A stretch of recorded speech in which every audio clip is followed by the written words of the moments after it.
Achilles was born to Peleus, a mortal king, and Thetis, a beautiful sea goddess. His parents knew he was destined for greatness, and his mother, Thetis, wanted to protect him from any harm. To make him nearly invincible, she dipped the baby Achilles in the mystical waters of the river Styx. These waters were said to grant invulnerability to anyone they touched.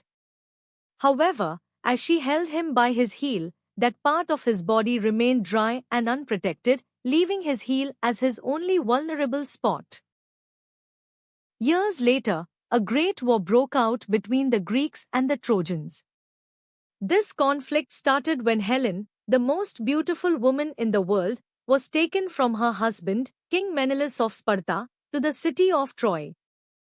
The Greeks, determined to bring her back, launched a massive invasion, and Achilles joined them as one of their most powerful warriors.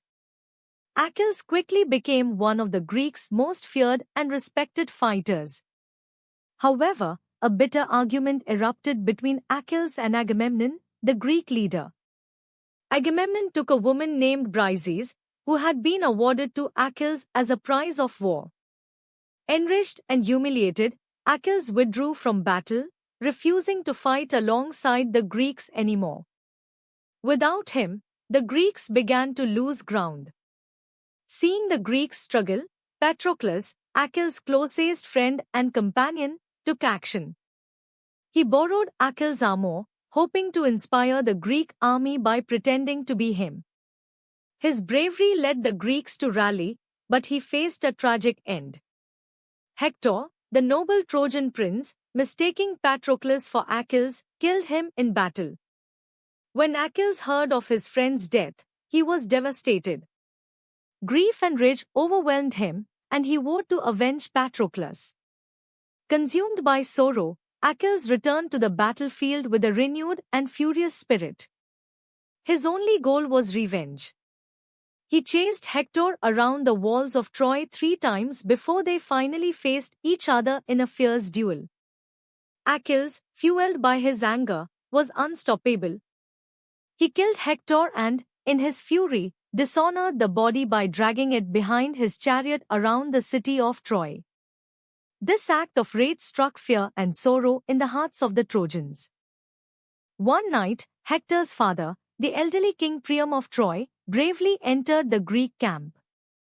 With a heart full of sorrow, he knelt before Achilles, pleading for his son's body so he could give Hector a proper burial. Seeing the pain of a grieving father, Achilles' anger softened. He remembered his own father, and his heart filled with pity. He gently returned Hector's body, and a temporary peace settled over the warring sides. The death of Achilles. Achilles returned to the battle with unmatched courage and skill, defeating countless enemies. But his fate was sealed. Paris, Hector's brother, with the guidance of the god Apollo, shot a single arrow. It struck Achilles in his one vulnerable spot, his heel. The wound was fatal. Achilles, the greatest of the Greek warriors, fell in battle, his strength and courage never to be seen again. Achilles' story was immortalized in the epic poem The Iliad by the ancient poet Homer. He became a symbol of bravery, unmatched skill in battle, and the tragic consequences of anger and pride. The tale of his invincibility, his rage, and his ultimate downfall continues to be told and remembered throughout the ages, a testament to the enduring power of myth and the complexity of the human spirit.